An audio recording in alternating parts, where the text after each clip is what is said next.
नमो बुद्धाय, जय भीम साथियों। मैं सुनीता राजन, स्वागत है आप सभी का आपके अपने यूट्यूब चैनल सुनीता राजन ऑफिशियल में। फ्रेंड्स, आज की वीडियो में हम श्री राजेंद्र प्रसाद सिंह के द्वारा जानेंगे कि छठ पर्व बौद्ध पर्व कैसे है। जैसा कि आप सभी को पता है कि कुछ दिनों पहले ही हमारे देश में छठ पूजा को बहुत ही धूमधाम से और हर्षोल्लास के साथ मनाया गया, खास करके बिहार, झारखंड और यूपी के क्षेत्रों में। लेकिन फ्रेंड्स, किसी को भी ये नहीं पता है कि छठ पूजा की शुरुआत कहाँ से हुई, ये छठ शब्द कहाँ से आया।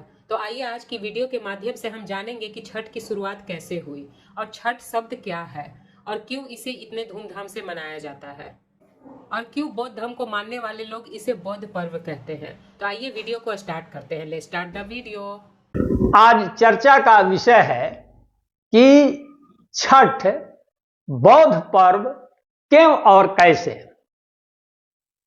बहुत सारे लोग लिखते हैं कि छठ पर्व वैदिक है।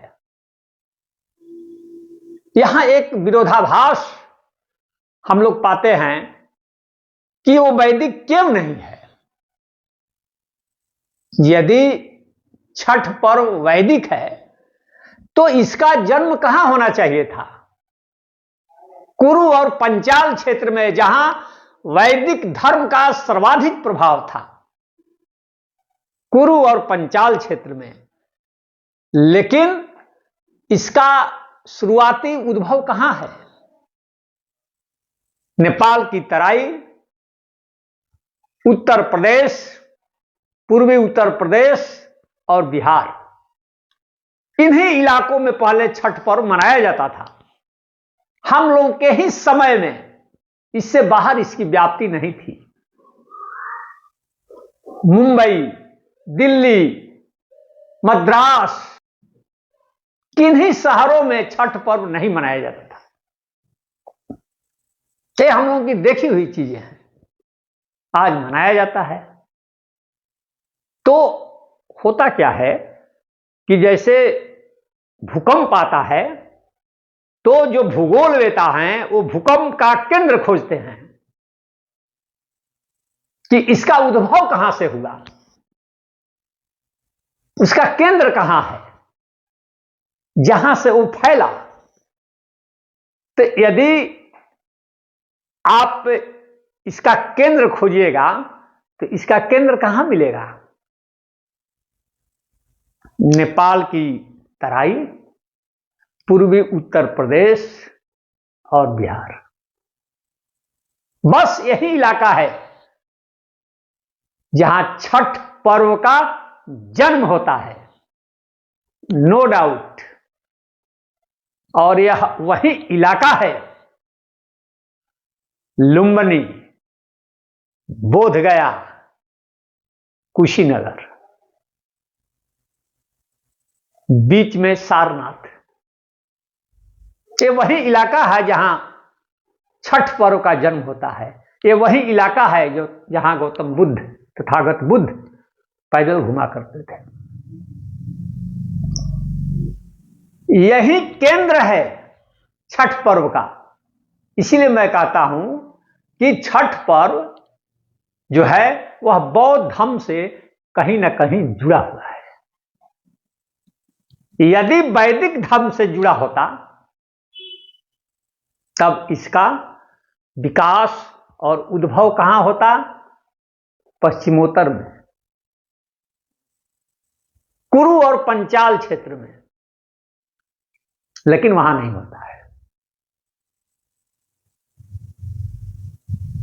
छठ शब्द पर आप अगर गौर फरमाइएगा तो छठ वहां से तो है नहीं। हम तो कहते हैं कि जब ह्वेन सांग की डायरी पढ़िए, ह्वेन सांग जब वलख की यात्रा पर पहुंचे हैं तो उस यात्रा के क्रम में उन्होंने छठ पूजा का जिक्र किया है। कई अंग्रेज लेखकों ने भी छठ का जिक्र किया है, लेकिन छठ ही, इसका संस्कृत रूपांतरण हम लोग को नहीं मिलता है। छठ, छठ सीधे सीधे प्राकृत भाषा का शब्द है। एकदम ट्रू कॉपी मिलेगा आपको प्राकृत भाषा में छठ। छठ का संस्कृत रूप नहीं मिलता है, नहीं मिलेगा। और इसमें जो आप देखते हैं, इसके जो स्टेप हैं, इसके जो चरण है उपवास के, तो वहां क्या देखते हैं? नहाए खाए, स्नान ध्यान नहीं, स्नान भोजन नहीं, नहाए खाए, इसी रूप में चलता है। और नहाए खाए सीधे प्राकृत का है। खरना, अब खरना का रूप खोजिएगा संस्कृत डिक्शनरी में तो आपको नहीं मिलेगा, खरना भी नहीं मिलेगा, डाला नहीं मिलेगा, ठेकुआ नहीं मिलेगा, मिलेगा ही नहीं।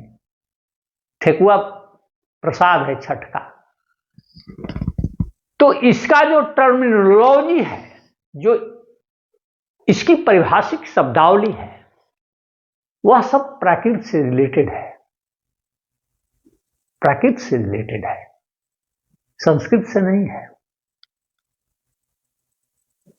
हम लोग देखते क्या हैं कि छठ पर्व के दिन घाट पर मनौती स्तूप बनाया जाता है, मनौती स्तूप बनाया जाता है। ये मनौती पर्व है। आप उत्तरी बिहार में जाइएगा तो उत्तरी बिहार में उसको सिरसोप्ता बोलते हैं, या बहुत जगह सिरसौता बोलते हैं। सिरसोप्ता देखिए बहुत क्लियर है। चंपारण वगैरह में जाइएगा तो छठ घाट पर सिरसोप्ता बनता है। ये सिरसोप्ता क्या है? अर्थ एकदम क्लियर है कि श्री स्तूप, श्री स्तूप शब्द ही बोलचाल में सिरसोप्ता हो गया है। सोप्ता कुछ नहीं है, स्तूप का ही वर्ण विपर्य कहा जाता है इसको। जब वर्ण एक दूसरी की जगह पर चले जाते हैं तो सोप्ता स्तूप है। जैसे लखनऊ को बोलचाल की भाषा में जब हम लोग नखलऊ बोलते हैं तो एक दूसरी की जगह पर वर्ण आ जाते हैं, उलट भी जाते हैं, टांका और कांटा। सुप्ता में वही हुआ है, स्तूप ही उलट करके सुप्ता बन गया है। सिरसोप्ता या सिरसौता, और उसमें जो सिरी है वह बुद्ध का प्रतीक है, माने बौद्ध स्तूप, बुद्ध का स्तूप सिरसोप्ता। सिरी माने बुद्ध, इसीलिए जो तथागत बुद्ध का जो चरण चिन्ह है उसको सिरीपाद बोलते हैं। सिरी माने बुद्ध, सिरसोप्ता वही है, एकदम क्लियर। इसका जो प्रसाद बनता है तो उसको हम लोग अगरौटा बोलते हैं। अगरौटा बहुत जगह ठेकुआ बोलते हैं, लेकिन ठेकुआ और अगरौटा में अंतर है। नल्ली मोहन सान्याल हिंदी के पहले एमए थे, बंगाल के थे, तो उन्होंने ठेकुआ शब्द की व्युत्पत्ति की है बिहारी भाषाओं की उत्पत्ति एवं विकास में, कि जो ठोक कर बनाया जाए वह ठेकुआ है। और अगरौटा क्या होता है कि अगरौटा में लकड़ी का सांचा होता है, ठप्पा जैसे, जैसे हड़प्पा मोहनजोदड़ो के सीलों पर है, उसी तरह से एक प्रकार का यह सील है, सील है। और उसका ठप्पा जो है वो मारा जाता है, किस पर? ठेकुए पर। और वो सील, वो ठप्पा किस चीज की? वो ठप्पा होता है पीपल के पत्ते का, वह ठप्पा होता है दूसरी तरफ धमचक का। अब तो बाजार में बहुत सारी डिजाइनें आ गई हैं अगरौटा की, लेकिन अगरौटा की जो पुरानी डिजाइन है, जरा अगरौटा हो तो दिखाइए, ये है, देखिए।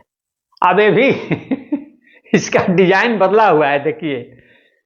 ये मैडम अभी बाजार से लाई हैं पिछले साल, तो आप देख रहे हैं ना, ये जो धमचक बना हुआ है, इसमें देखिए 6 ही आ रहे हैं, 1 2 3 4 5 6 है। ये 8 होता था, हम लोगों के समय में ये 8 होता था, पूरी तरह से 8 होता था, एकदम तथागत बुद्ध का जो अष्टांगिक मार्ग है उसी तरह 8। इसीलिए इसमें अगर कोई नए युग में छेड़छाड़ करता है तो समझिए कि आप किसी पुरातात्विक इमारत की एक ईंट को तोड़ दिए। आपने एक पुरानी सिविलाइजेशन को नष्ट कर दिया, कर ही तो दिया आपने। ठीक 8 हारे होते थे, धमचक बना होता था, और दूसरी तरफ पीपल के पत्ते की आकृति होती थी। ये भी देखिए अब बदल रहा है। पीपल के पत्ते तो हम तो कहते हैं कि बहुत सारे इतिहास तो लिखित हैं, और बहुत सारे इतिहास इसी तरह ईंट पर, पत्थर पर, लकड़ी पर, ठीकरों पर लिखा होता है। लकड़ी पर लिखा हुआ इतिहास है कि छठ बौद्ध पर्व है, और इसे पर्व ही नहीं महापर्व कहा जाता है। छठ महापर्व है। याद कीजिए कि बुद्धिज्म में बुद्ध के साथ ही सब महाशब्द जुड़ा हुआ है। जैसे उनकी जैविक माता का नाम क्या था? महामाया। अब पालन पोषण करने वाली जो उनकी मां थी, उनका नाम क्या था? उनका भी नाम महाप्रजापति था। और बुद्ध जब घर से निकले तो महाभिनिष्क्रमण में भी महाशब्द है, और तथागत बुद्ध को जब निर्वाण प्राप्त हुआ अंतिम, तो उसको महापरिनिर्वाण कहा जाता है। महाशब्द वही है। छठ में हम और भी कई तरह की चीजें हैं। एक हम पुस्तक पढ़ रहे थे, तो उस पुस्तक में बाकायदे जिक्र है कि छठ पर्व में जो घाट पर जो मनौती स्तूप बनता है, वो ठीक मेल खाता है किससे? वो नालंदा विश्वविद्यालय के खंडहरों में जो मनौती स्तूप बने हैं, वैशाली में जो स्तूप बने हैं मनौती स्तूप, ठीक उसी से मेल खाता है।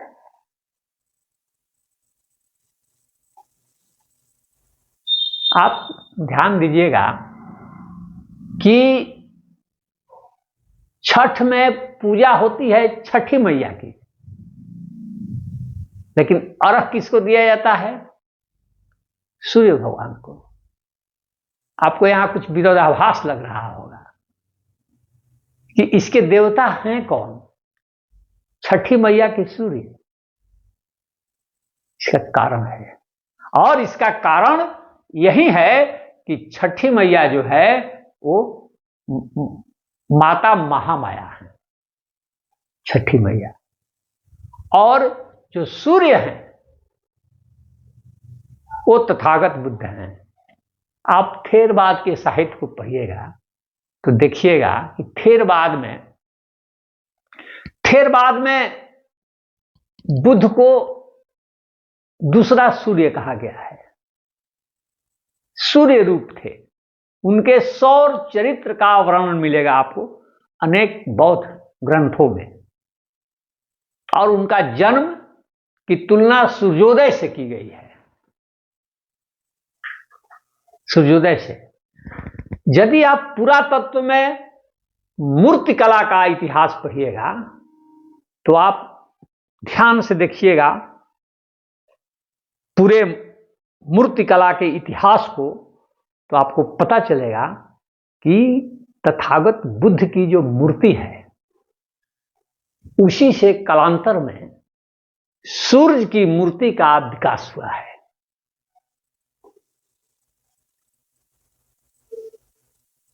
आपने सुना। बहुत बहुत धन्यवाद। धन्यवाद।